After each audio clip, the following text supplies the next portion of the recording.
this special edition of Glad You Asked. It's special because we are moving into a time where we're going to be talking about Christmas and dealing with Christmas questions, maybe things that you've wondered about or things that you've always wanted to ask but just haven't had the opportunity. And today we're going to talk about a question that maybe some of you have struggled with, or maybe somebody's passed judgment on you on. But the question is, why do Christians use Christmas trees? And so does it have a secular background, or is it purely a Christian tradition? So we want to talk about that. And so obviously we use Christmas trees here at Grace Point, and obviously at my house as a pastor we have a Christmas tree. And so as we think about this question, we always want to think of it from a biblical perspective, but also we can look at it historically and what these things were made, because I think it's important that all of us not only pay attention to what we do, but we also want to know the why behind what we do. And so I want to encourage you to do that as well. And when we think about Christmas trees in particular, I think the evergreen, we think about two things. One is that it is a symbol of life, and that really is across the board historically is a symbol of life because it's green and it has this, no matter what season, it displays life. And then on the flip side of that, the idea of immutability is that something never changes, which is a reflection of God. God never changes. And so when we look at evergreens, we see that picture. No matter how much snow may be on the tree, there is life underneath all the cold and the winter of that. So when we think about trees, obviously some people just purely use them for decorations. Some of other people probably use it out of tradition, and that may be why you are using a tree, and then some has greater symbolism for other people. So as we think about this, there's no particular passage that guides us on whether or not we should use trees. And should we put a tree in our home? But we can think through this in a biblical manner. And at the end of the day, I think there's three things that are going to guide us. So one is on the essential things that we believe as Christians, and we should all have unity.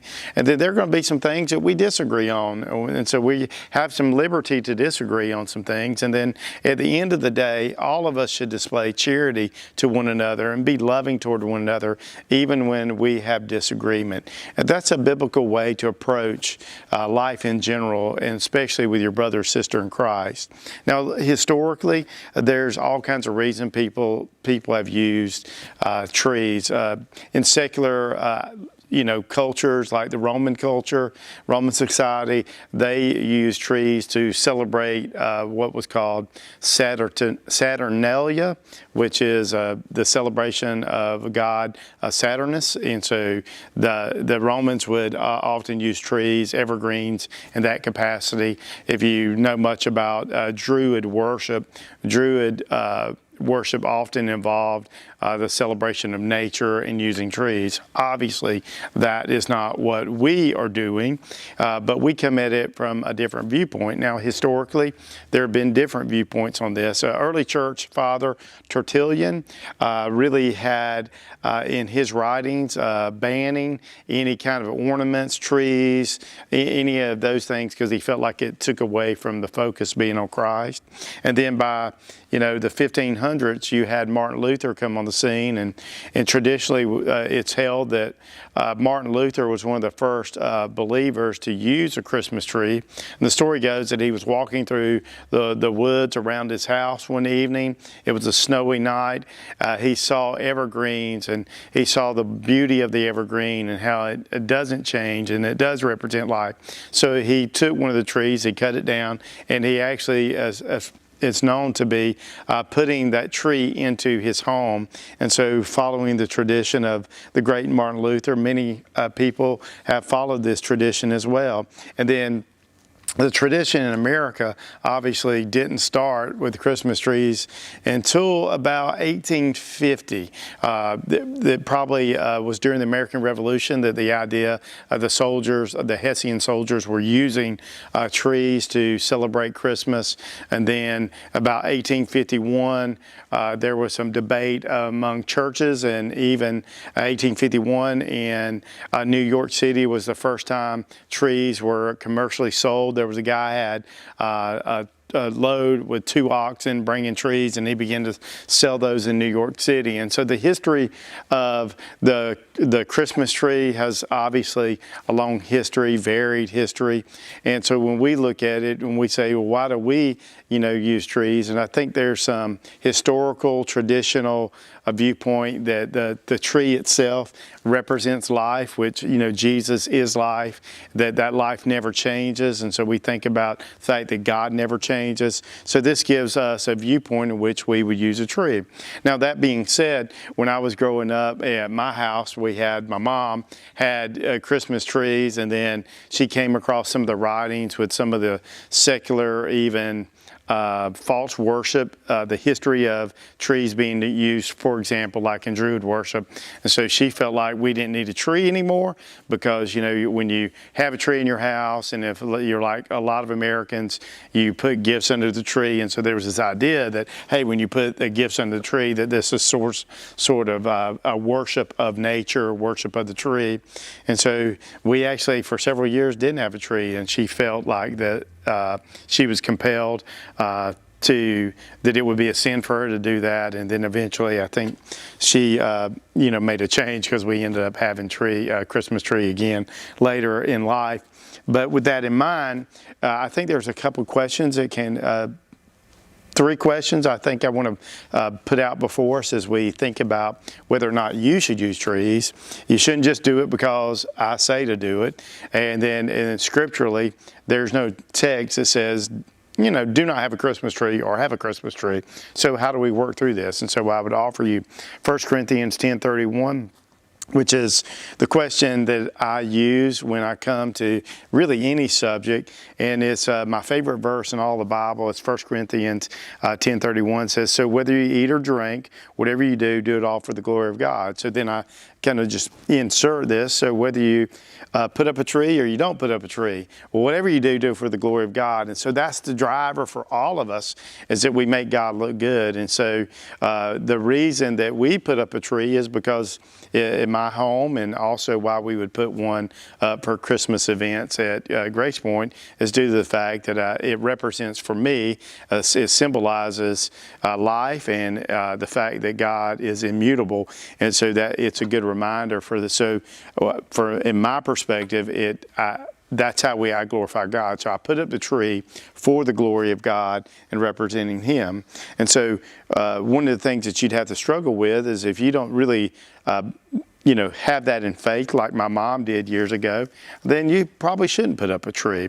In Romans 14:23, the Apostle Paul writes these words. He says, as he's talking about matters that are difficult, where people disagree in the church, he says, but whoever has doubts is condemned if he eats, because the eating is not from faith, but whatever it does not proceed from faith is sin. And so the Apostle Paul's writing about the disagreement that believers would have with eating food sacrificed to idols or not. Similar background to what it would be with whether to put up a tree or not. And so he says, if you don't put up a tree in faith, then you don't need to put up the tree. And so that's important as well. So if you are the viewpoint that a tree would be something that would be for you, something that make you feel like you are going against your convictions, you shouldn't go forth with that. So with that in mind, so you say, does this glorify God? And then if the answer is yes, you do it. If you can't say that it glorifies God and you can't act in faith, then you wouldn't proceed with it. And then it gets to a third issue, which I'll go back to Romans 14:1 to get at this. It says, Paul's writing, he says, as for the one who is weak in faith, welcome him, but not to quarrel over opinions. In other words, that's where, you're not to pass judgment. You're not supposed to get in arguments with people over what we would say are non-essential issues. There are essential issues, which would be the doctrinal issues and things that are clearly stated in the Word of God that are right and wrong. And then there are other issues that I think are directional, that you and I have plenty of liberty to do different things. Eating meat sacrificed to idols, some can and some can't. Putting up trees, trees. Some of us will be able to do that. Some of us will struggle with that. But in the process of that, no matter where you land, here's what Paul is saying is important. Don't judge other people. People who put up Christmas trees, if you disagree with that, you're not to sit in judgment and in condemnation over them. And people who don't do that, people who put up trees, don't need to be in judgment of them. And so today, as we think about, should Christians, put up Christmas trees? Well, it all depends. Does it glorify God? Can you do it in faith? And whatever you do, don't be in judgment of another person, because really what matters is Christ. It's not about a tree as much as it's about Christ. And so hopefully this Christmas you'll be focused on the things that really matter. That there was a person who came, who lived on the earth. His name was Jesus. He was called Emmanuel, God with us. And he walked around the earth. He lived a perfect life. He went to the cross, gave his life for us, shed his blood on the cross. On the third day, rose again. And then he ascended into heaven, where he sits at the right hand of the Father until he comes again. Those are the things that matter this Christmas. That's where we find hope.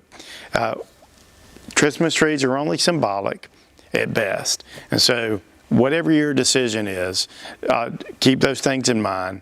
Hey, does it glorify God? And can I do it in faith? And then whatever your answer is to that, don't sit in judgment of others. Thank you for joining us for Glad You Asked and this Christmas edition. We've got a couple more coming your way in the next couple of weeks to get us some questions about Christmas that maybe you've been wondering about. Thanks for joining us, and I hope you have happy holidays and a Merry Christmas.